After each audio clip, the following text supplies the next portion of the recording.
Took a swing at a wrecking ball and I prayed for my downfall. First, open your cPanel. Cause in my heart it's not worthwhile. It's a bloody battlefield where some go down, others heal. And here, click the backup wizard icon. After that, click the backup wizard button.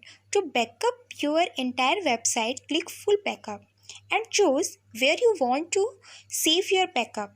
And you can optionally choose to be notified by email when the backup is complete. You can see.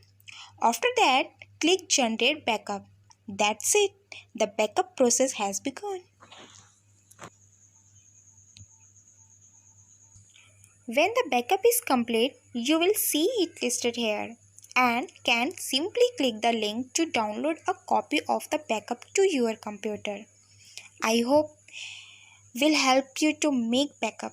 Thank you.